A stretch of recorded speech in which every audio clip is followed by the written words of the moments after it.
اعوذ باللہ من الشیطان الرجیم بسم اللہ الرحمن الرحیم السلام علیکم ورحمۃ اللہ۔ اللہ تعالیٰ کے فضل و کرم سے ہم ایک بار پھر آج جڑے ہیں اور اللہ تعالیٰ کے نام سے ہی ہم شروع کرتے ہیں اپنی آج کی کلاس۔ کل کی کلاس میں ہم نے واحد سے مثنیٰ بنانا سیکھا تھا اور آج کی کلاس میں ہم اس کی مزید پریکٹس کریں گے۔ یوں سمجھیں کہ یہ جو آج کی ہماری کلاس ہے یہ بھی پریکٹسنگ ورک ہے، شروع سے ہم سیکھتے آ رہے ہیں اور آج ہماری 8th کلاس ہے۔ اس میں ہم واحد سے مثنیٰ بنائیں گے، یعنی ایک لفظ ہوگا اس سے ہم 2 بنائیں گے۔ تو چلیں ہم شروع کرتے ہیں۔ اب اگر آپ نے پچھلی ویڈیو دیکھی ہے تو آپ کو پتا ہوگا کہ واحد سے مثنیٰ کیسے بنایا جاتا ہے۔ وہ قواعد 2 جو سکھائے گئے تھے وہ آپ کو یاد ہوں گے۔ تو پہلا جو واحد لفظ ہے وہ میں آپ کو دے رہی ہوں ولد۔ کیا دے رہی ہوں؟ ولد۔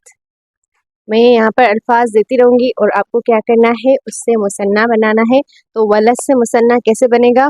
پہلے آخری جو حرف ہے اس کو کیا کرنا ہے؟ زبر دینی ہے۔ ولد میں جو آخری لفظ ہے وہ دال ہے، تو دال کو زبر، پھر الف اور نون زیر نی کا اضافہ، یہ کیا بن گیا؟ ولدانی۔ ولدانی، ولد سے ولدانی، ولد یعنی کہ لڑکا اور ولدانی یعنی 2 لڑکے، ولد ایک لڑکا، ولدانی 2 لڑکے۔ اور اسی طرح جو دوسرا لفظ ہے ہمارا وہ ہے طالب۔ طالب، طالب کہا جاتا ہے عربی میں اسٹوڈنٹ کو، طالب۔ طالب ایک اسٹوڈنٹ یا پھر اسٹوڈنٹ، ٹھیک ہے، یا اسٹوڈنٹ۔ اور پھر اگر میں کہنا چاہوں 2 اسٹوڈنٹس تو یہاں پر میں ایسے نہیں لکھوں گی 2 اسٹوڈنٹس، بلکہ میں یہاں پر ایک لفظ استعمال کروں گی اور قاعدہ استعمال کروں گی۔ وہ کیا ہوگا قاعدہ؟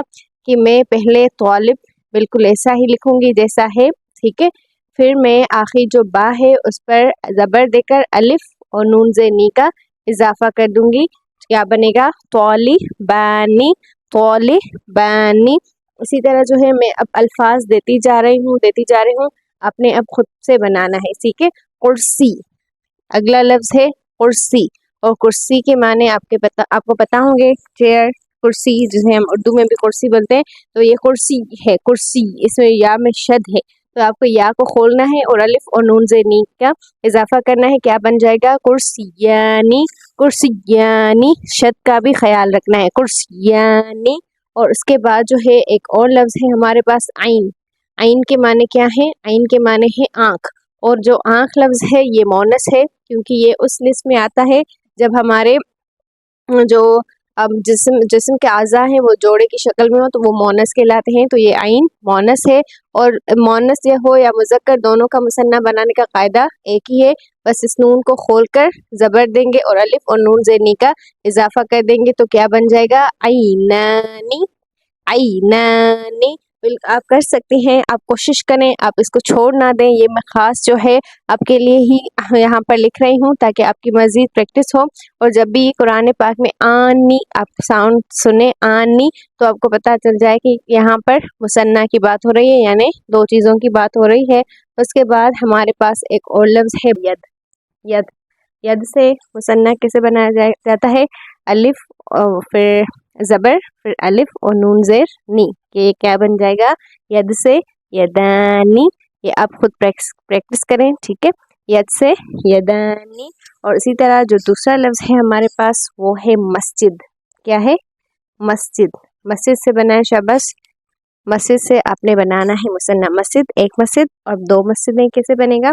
اور دوسرا لفظ ہے ہمارے پاس رجل۔ رجل، رجل کی معنی ہوتے ہیں ٹانگ، رجل معنی آدمی، رجل معنی آدمی، رجل معنی ٹانگ، تو ٹانگ کی جو ہے مثنیٰ کیسے بنے گا؟ اور اس کے بعد ہمارے پاس ایک اور لفظ ہے طالبہ۔ طالبہ، طالب یعنی کہ اسٹوڈنٹ، بوائے، اور طالبہ یعنی کہ اسٹوڈنٹ مگر گرل، یعنی کہ ایک طالب علم، عالمہ، ٹھیک ہے، یعنی کہ لڑکی، طالبہ۔ اس کے بعد ہمارے پاس ایک اور لفظ ہے اذن۔ اذن، اذن کے معنی ہے کان، اذن، اذن کے معنی ہے کان۔ اسے جو ہے آپ الفاظ کا ذخیرہ بھی جمع کر سکتے ہیں، اگر میں معنی بتاتی جاؤں تو وہ آپ الفاظ نوٹ کرتے جائیں۔ اذن کے معنی ہے کان، اذن۔ اور اس کے بعد ہمارے پاس ایک اور لفظ ہے مکتب۔ مکتب، مکتب کے معنی ہے میز،